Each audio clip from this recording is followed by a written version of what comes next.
नमस्कार, मेरा नाम है कृष्णा बिष्ट और आप देख रहे हैं जनसत्ता फटाफट। चलिए नजर डालते हैं आज की बड़ी खबरों पर। बुधवार को हांगकांग के एक बहुमंजिला आवासीय परिसर में भीषण आग लगने से मरने वालों की संख्या 44 हो गई है। प्रशासन के अनुसार अभी 289 लोग लापता हैं। चीन के राष्ट्रपति शी जिनपिंग ने अधिकारियों को आग बुझाने के लिए हर संभव प्रयास करने का निर्देश दिया है। इस मामले में 3 लोगों को गिरफ्तार किया गया है। चीन की सरकारी मीडिया ने गुरुवार को ये जानकारी दी। चीन की सरकारी समाचार एजेंसी सिन्हुआ के अनुसार बृहस्पतिवार को एक संवाददाता सम्मेलन में बताया गया कि वांगफुक कोर्ट में बुधवार को लगी आग के मामले में 3 पुरुषों को गिरफ्तार किया गया है।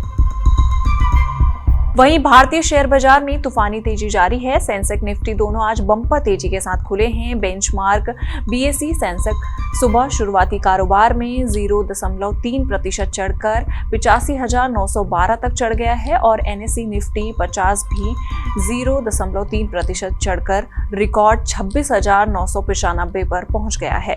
वहीं निफ्टी 50 शुरुआती 9:15 पर 0.16% बढ़कर 26,247.2 पर रहा और बीएसई सेंसेक्स 0.14% चढ़कर 85,722.3 पर चढ़ गया।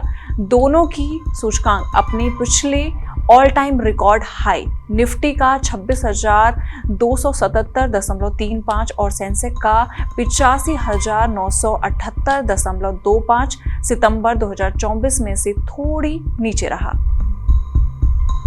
वॉशिंगटन डीसी में व्हाइट हाउस के पास नेशनल गार्ड की 2 जवानों पर हमले के बाद अमेरिका की US citizenship and immigration services ने तुरंत प्रभाव से अफगान नागरिकों से जुड़ी सभी इमिग्रेशन प्रक्रियाओं को अनिश्चितकाल के लिए रोक दिया है। यूएससीआईएस ने कहा कि सुरक्षा और वेटिंग प्रोटोकॉल की दोबारा समीक्षा की जाएगी। उनका फोकस अमेरिका और अमेरिकी लोगों की सुरक्षा पर है।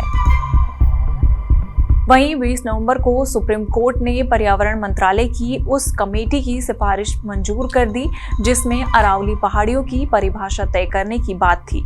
लक्ष्य था खनन पर रोक लगाना। कमेटी ने कहा कि जो भी भूभाग अपने आसपास की जमीन से 100 मीटर या उससे ज्यादा ऊंचाई पर है उसे अरावली पहाड़ी माना जाएगा।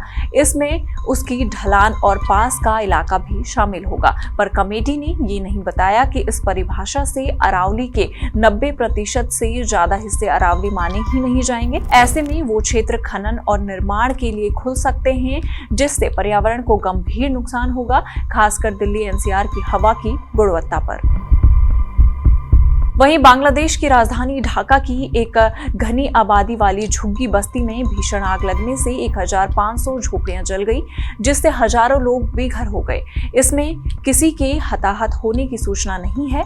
दमकल सेवा एवं नागरिक सुरक्षा विभाग के अधिकारी राशिद बिन खालिद ने बताया कि ढाका की कोराइल झुग्गी बस्ती में मंगलवार शाम को आग लग गई थी जिसे 16 घंटे की कड़ी मशक्कत के बाद बुधवार को बुझाया जा सका।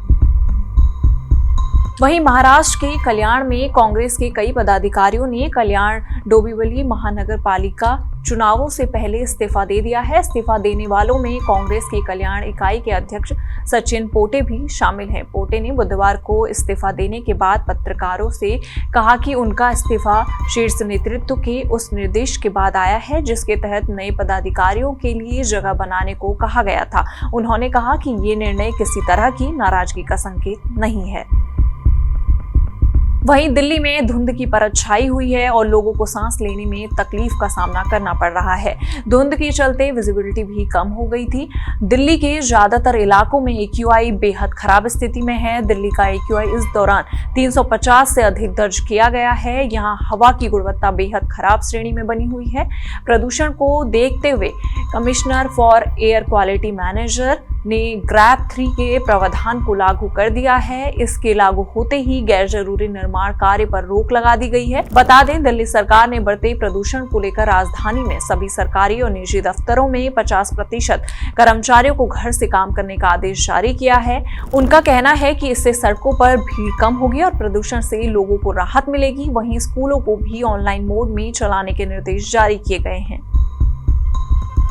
वहीं लोक गायिका नेहा सिंह राठौर इन दिनों विवादों में है। उन्हें लेकर खबरें आ रही हैं कि पुलिस उन्हें तलाश कर रही है, उनके खिलाफ नोटिस जारी किया गया है। हालांकि नेहा सिंह राठौर ने ANI से बातचीत करते हुए साफ किया है कि वो फरार नहीं है और ना ही उनकी गिरफ्तारी हुई है। उन्होंने ये जरूर माना कि उनके खिलाफ वाराणसी में कई शिकायतें दर्ज की गई हैं। ये शिकायतें नेहा सिंह राठौर के उस ट्वीट को लेकर हैं जो उन्होंने PM नरेंद्र मोदी को टैग करते हुए किया था। पहलगाम अटैक के बाद नेहा सिंह राठौर ने PM मोदी से सवाल किया था कि वहां पर आम पर्यटकों के लिए सुरक्षा का इंतजाम क्यों नहीं था। उनके इस ट्वीट से काफी विवाद हुआ और लोगों ने उन पर देशद्रोह तक के आरोप लगाए और देशद्रोह का मुकदमा दर्ज करने की मांग भी की। इन सारी खबरों पर आपका क्या कहना है, आप हमें कमेंट सेक्शन में जरूर बताइएगा और इसी तरह की देश दुनिया की खबरों के साथ जुड़े रहने के लिए देखते रहिए हमारे साथ जनसत्ता।